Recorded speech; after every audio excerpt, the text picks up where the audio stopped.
Operation straight shield आखिर ये क्या है?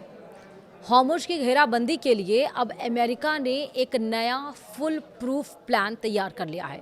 एक तरह से एक चक्रव्यूह तैयार कर लिया है। इसके बारे में हम समझेंगे। नमस्कार, आप देख रहे हैं न्यूज़ 18 का डिजिटल प्लेटफॉर्म। मैं हूं आपके साथ श्रुति श्रीवास्तव। अमेरिकी सेंट्रल कमांड यानी कि सेंटॉम ने हॉर्मुज़ स्ट्रेट में ईरान की घेराबंदी के लिए ऑपरेशन स्ट्रेट शील्ड लॉन्च किया है। इसमें 15 से अधिक युद्धपोत, परमाणु पनडुब्बियां और 150 से ज़्यादा लड़ाकू विमान तैनात हैं। 3 स्तरीय रणनीति के तहत अमेरिका आर्थिक दबाव के साथ सैन्य शक्ति का भी प्रदर्शन कर रहा है। सब कुछ हम समझेंगे स्टेप बाय स्टेप। वीडियो को पूरा देखिएगा। ईरान के साथ तनाव के बीच अमेरिकी सेंट्रल कमांड यानी कि सेंटकॉम ने हॉर्मुज़ स्ट्रेट में ईरानी बंदरगाहों की घेराबंदी को पूरी तरह लागू करने के लिए 15 से ज़्यादा युद्धपोतों की तैनाती कर दी है। राष्ट्रपति डोनाल्ड ट्रंप की घोषणा के महज कुछ घंटों बाद शुरू हुए इस ऑपरेशन का नाम ऑपरेशन स्ट्रेट शील्ड रखा गया है। ब्लॉकेड की पूरी जिम्मेदारी 5th फ्लीट को सौंपी गई है। यह अब तक का सबसे बड़ा नौसैनिक ब्लॉकेड ऑपरेशन है, जिसमें अमेरिका ने आर्थिक दबाव को सैन्य शक्ति के साथ जोड़कर ईरान को घुटनों पर लाने की रणनीति अपनाई है। वहीं ब्लॉकेड का 3 स्तरीय मिलिट्री प्लान भी तैयार हो गया है। अमेरिकी नौसेना ने पूरे क्षेत्र को 3 मजबूत घेरों में बांटकर ब्लॉकेड लागू किया है। पहला है बाहरी घेरा यानी कि आउटर रिंग। ओमान की खाड़ी और अरब सागर के मुहाने पर अमेरिकी नौसेना ने अपने सबसे शक्तिशाली सरफेस कॉम्बैट्स तैनात किए हैं। यानी कि इसमें कौन कौन से हैं वो भी हम आपको बताएंगे, ठीक है।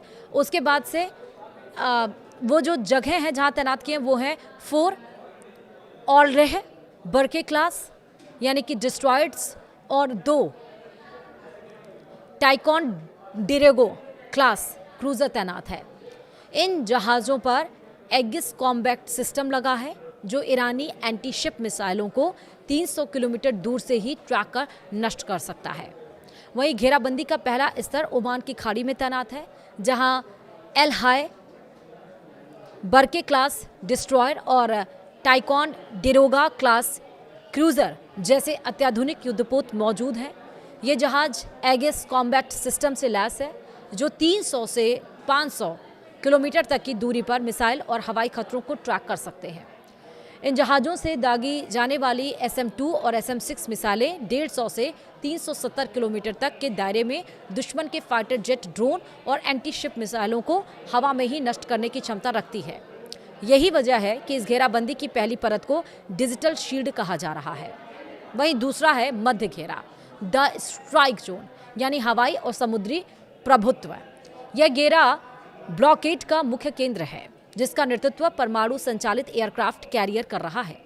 कैरियर स्ट्राइक ग्रुप भी है, यानी कि US अब्राहम लिंकन यहाँ तैनात है और इसके साथ 11 गाइडेड मिसाइल डिस्ट्रॉयर्स का बेड़ा मौजूद है। हवाई मारक क्षमता भी कैरियर पर तैनात है। VFA 103 जिक्स जॉली रॉगर्स और VFA 147 स्क्वाड्रन के 60 से ज़्यादा यहाँ पर जो जेट्स हैं वो तैनात किए गए हैं।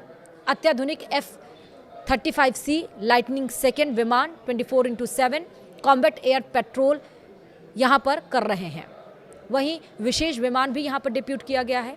E-2D एडवांस्ड हवाई रडार और साथ ही इलेक्ट्रॉनिक युद्ध के लिए पूरे क्षेत्र के कम्युनिकेशन को ऑपरेट कर रहे हैं।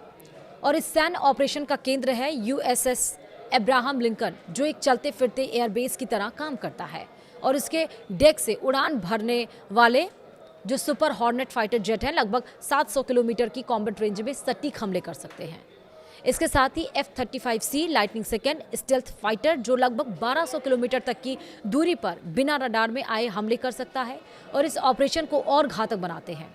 वहीं हवाई निगरानी के लिए E-2D एडवांस हॉकेई तैनात है, जिसकी 500 किलोमीटर से ज़्यादा की निगरानी क्षमता पूरे युद्ध क्षेत्र पर नज़र रखती है। वहीं EA-18G ग्लोवर ग्रोलर है, दुश्मन के रडार और कम्युनिकेशन सिस्टम को जाम कर उसे अंधा बना सकता है। आंतरिक घेरा यानी कि माइन काउंटर मेजर जोन भी बनाया गया है। ईरान द्वारा बिछाई गई समुद्री बारूदी सुरंगों जैसे माइन से निपटने के लिए आंतरिक क्षेत्र में खास ऑपरेशन जारी है।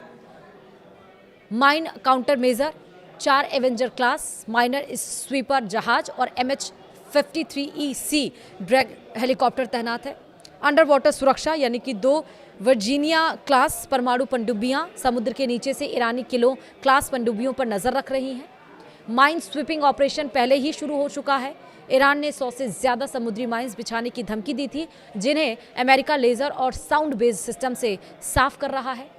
ईरान की माइन वॉरफेयर रणनीति को ध्यान में रखते हुए अमेरिका ने आंतरिक क्षेत्र में Avenger class mine counter measure ship और MH-53EC ड्रैगन तैनात किए हैं, जो समुद्र में बिछाई गई बारूदी सुरंगों को खोजकर नष्ट कर रहे हैं। इसके अलावा वर्जीनिया क्लास सबमरीन समुद्र के नीचे से निगरानी और हमले के लिए मौजूद है। ये पनडुब्बियां 1600 किलोमीटर तक मार करने वाली टोमाहॉक क्रूज मिसाइल से लैस है, जो दुश्मन के ठिकानों को बिना चेतावनी के नष्ट कर सकती है। कुल तैनाती कितनी है वो समझिए। 15 से ज़्यादा युद्धपोत हैं, 2 वर्जीनिया क्लास परमाणु पनडुब्बियां हैं, 11 गाइडेड मिसाइल हैं, मिसाइल डिस्ट्रॉयर्स हैं और 150 से ज़्यादा लड़ाकू और निगरानी विमान है और 8000 से ज़्यादा नौसैनिक हैं।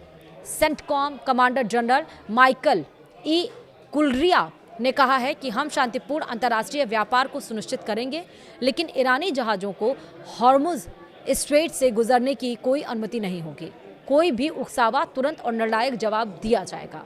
वहीं ईरान की सैन्य क्षमता और ज़्यादा खतरे में है। कैसे वो समझिए। ईरान पारंपरिक नौसेना में अमेरिका के सामने कमज़ोर है, लेकिन असिमेट्रिक वॉरफेयर में उसकी क्षमता बेहद खतरनाक मानी जाती है। जैसे कि IRGC नेवी के पास 1000 से ज़्यादा फास्ट अटैक क्राफ्ट है और ये छोटी जो नावें हैं वो मिसाइल, रॉकेट लॉन्चर और मशीन गन से लैस होती हैं। एंटी शिप मिसाइलें भी हैं, जैसे कि C-802, C-701, खालजी फार्स और नूर मिसाइलें 200 किलोमीटर तक मारक क्षमता रखती हैं। वहीं ड्रोन हमले जैसे कि शाहिद 136 और शाहिद 238 हमलावर ड्रोन हूती और हिजबुल्लाह पहले इस्तेमाल इसको कर चुके हैं। वहीं समुद्री माइंस भी हैं, जैसे हज़ारों माइंस जिन्हें तेज़ी से बिछाया जा सकता है। ये ईरान के बारे में बता रहे हैं। पहले 48 से 72 घंटे सबसे संवेदनशील माने जा रहे हैं। ऐसे में पहले 48 से 72 घंटे सबसे संवेदनशील होंगे। दरअसल ईरान छोटे छोटे हमलों से अमेरिका को उकसाने की कोशिश कर सकता है, यानी अगले कुछ घंटे पूरे क्षेत्र की किस्मत तय करेंगे। अगर ईरान ने कोई बड़ा जवाबी कदम उठाया तो हॉर्मुज स्ट्रेट न सिर्फ तेल का गलियारा बल्कि युद्ध का मैदान बन सकता है। वीडियो में इतना ही। नमस्कार।